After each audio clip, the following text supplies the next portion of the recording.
注意看啊，一条前所未有的高铁大动脉正在中国人口最密集、城市最繁多、意义最深远的经济带上火热开工，而规划成本5600亿人民币，也让它成为了中国历史上造价最为昂贵的高铁之一。你看，从湖北宜昌到重庆涪陵的渝宜高铁，最近就正式发布公告，将在2024年的12月底开始动工。而它一开动，就意味着全长2100公里的沿江高铁，又名沪渝蓉高铁，终于全线开工。这条横跨了中国超级大动脉的巨型工程，预计将在2030年建成。到那个时候，全线贯通，时速将达到350公里。我知道，一说起5600亿的规划成本，估计所有人都想问一问：马上就2025年，咱们还有必要花这么多的钱去修一条高铁吗？在回答这个问题之前恩哥首先得讲明白一件事儿：沿江高铁为啥这么贵？各位请看地图这沿江高铁沿的是什么江？没错，长江。在这条高铁的脚下一路串起了长江经济带，从江南水乡到楚越之地，再连通巴蜀、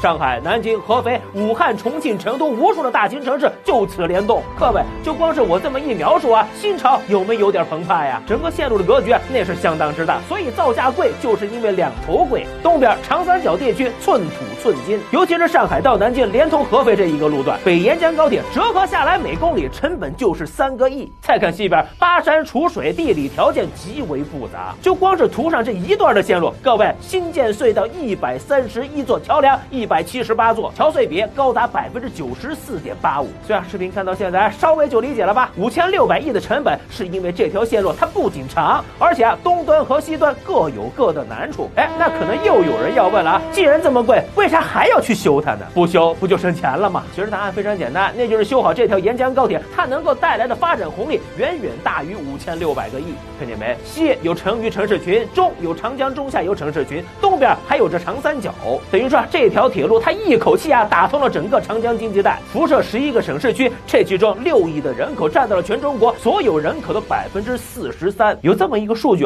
当沿江高铁全线贯通之后，所能够直接受益的居民多达7000万，而连带着整个路线上的人口、物流、资源、文化、旅游发展，各位想想，这就是什么级别的提升？是可能恩哥的粉丝当中有很多人都知道，目前全中国有很多的高铁路线是没有赚钱的，这事吧，很多的媒体还有经济专家都有过研究，这不算是个秘密。但是呢，目前全中国依然有6条高铁线路是在强大的社会效益之外，还拥有着持续盈利的能力，分别是京沪高铁、京津高铁、沪杭、沪宁、宁杭，还有广深港这6条线。发现没？这6个线路的共同特点就是它们连通的都是大型城市，经济发达，人口众多，人口往来非常频繁。其实在2016年的时候，咱们国家就规划出了8纵8横极为精密的高铁路网，而感兴趣的粉丝可以暂停下来看一个这8纵和8横分别是什么样的路线。这其中所有的铁路都赚钱那是不可能的，因为咱们国家首先考虑的一定是社会效益，而不是资本收益。但是呢，完全亏损不计回报也不现实，因为长久下去